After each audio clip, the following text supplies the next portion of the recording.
Picture this. It is a dead calm Sunday morning in the vast, unforgiving expanse of the Eastern Pacific.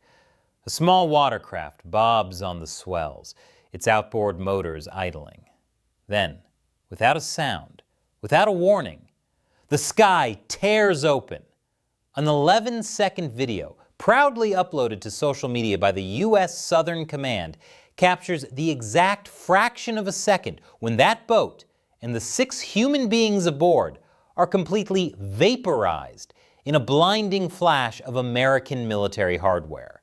This is not a scene from a Hollywood political thriller. This is the chilling, unvarnished reality of a shadow war unfolding right now on the high seas. It is a ruthless campaign that has quietly pushed its body count to a staggering 156 casualties under the Trump administration. But here is the most terrifying part. What if these aren't justifiable military targets?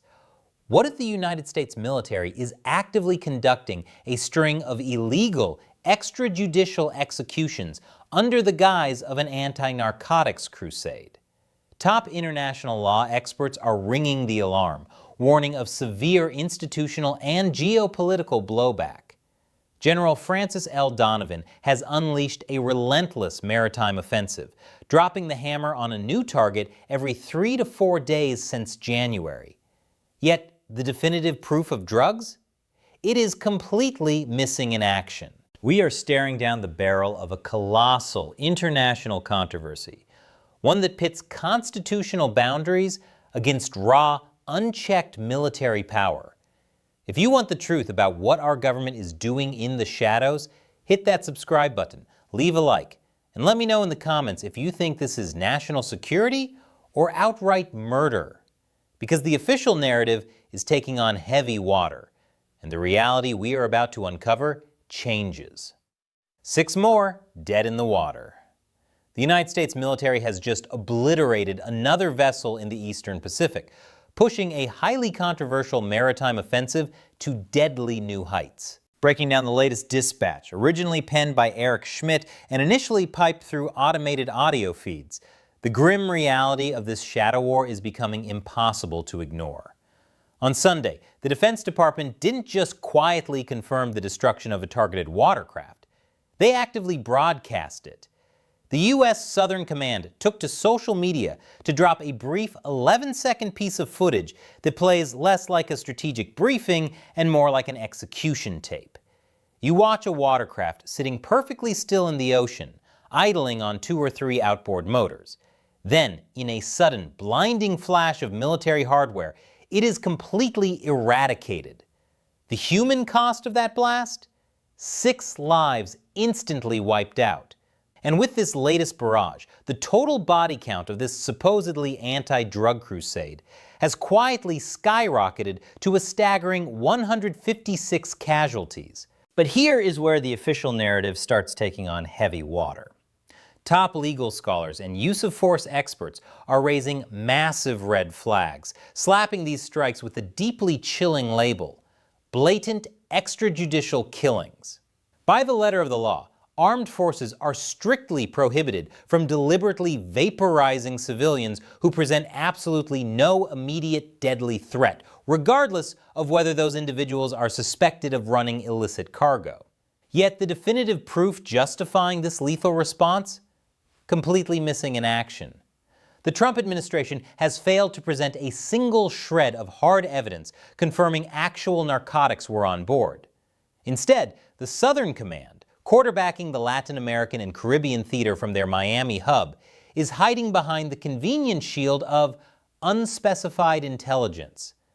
Their entire defense boils down to the claim that the destroyed boat was simply navigating recognized cartel transit corridors. Make no mistake, the drumbeat of these operations is accelerating at a terrifying pace.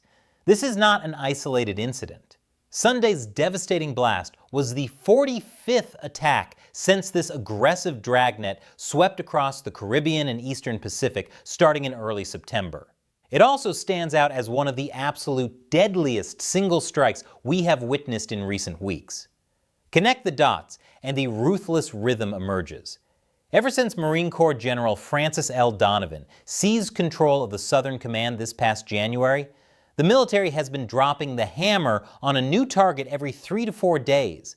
We are watching a relentless, legally questionable military campaign playing out on the open ocean, fueled by classified whispers and leaving an ever-growing trail of wreckage in its wake. The smoldering wreckage in the Eastern Pacific represents far more than just destroyed fiberglass and lost lives. It is the debris of international law and constitutional accountability. When the United States military, operating under the directive of the Southern Command and General Donovan, can act as judge, jury, and executioner based entirely on unspecified intelligence, the foundational pillars of justice are dangerously fractured. The stakes could not be higher. We are witnessing a fundamental, paradigm-altering shift in how the state applies lethal force, blurring the perilous line between national security and extrajudicial assassination. If this drumbeat of violence continues unchallenged, the geopolitical and societal blowback will be severe. Look at the board. In one future scenario, international courts and congressional oversight committees could eventually corner the administration, sparking a massive institutional crisis over the misuse of military assets.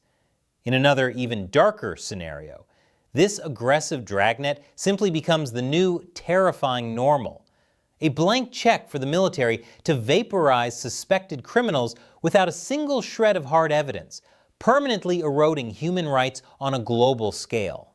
The water is getting deeper, the strikes are getting deadlier, and the moral conflict between safety and sovereignty remains completely unresolved, floating in a dangerous gray zone of classified whispers and sudden explosions. Will these shadow operations spark an unprecedented international reckoning?